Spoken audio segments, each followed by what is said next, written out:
Welcome to part 2. అప్పుడు మన లైఫ్లోకి ఒక బెస్ట్ కోచ్ని అనేది మనం హైర్ చేసుకున్నాం అనమాట. సో తనే ఆనంద్ అన్న. సో మనం ఏంటంటే కనుక ఆనంద్ అన్న వల్లనే మనం వచ్చేసి లాస్ట్ ఇయర్ మనం కాంపిటీషన్ అనేది ఆడగలిగాం. మన బాడీని అనేది అంత స్ట్రెడ్డెడ్గా అనేది మనం తీసుకెళ్ళాం. ఎప్పుడు కానీ ఒక బెస్ట్ ట్రైనర్ అనేది దొరకడము లేదంటే బెస్ట్ కోచ్ మనకు దొరకడము అనేది చాలా చాలా చాలా చాలా టఫెస్ట్ థింగ్. అంటే ఇక్కడ ఎలా జరుగుతుంది అంటే కనుక ఫర్ ఎగ్జాంపుల్ అంటే ఇప్పుడు వర్క్ వచ్చిండదు ఆల్రెడీ వాళ్ళు ఒక దాన్ని ఏమంటారు ఒక 2 to 3 months లేదంటే 2 to 3 years అనేది వర్కౌట్ చేస్తూ ఉంటారు.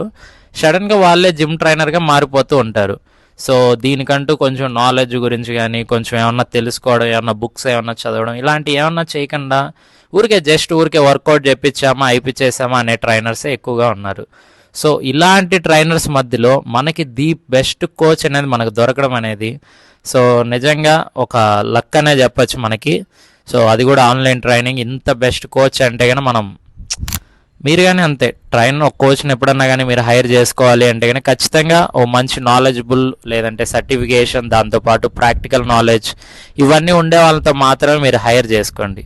ఏదో గుడ్డిగా ఏదో చెప్పేస్తున్నాడు మనం చేస్తున్నాము అంటే కనుక బేసిక్ వర్కౌట్ ప్లాన్ ఏంటి, బేసిక్ న్యూట్రిషన్ ప్లాన్ ఏంటి ఇలాంటి తెలియని కోచెస్ని అయితే హైర్ చేసుకొని మీ బాడీని అనేది ఇబ్బంది అయితే పెట్టమాకండి. సో నా ఇన్ని ఇయర్స్ ఆఫ్ లిఫ్టింగ్లో నేను తెలుసుకున్నదైతే ఇదే. So See you in Parrot 3.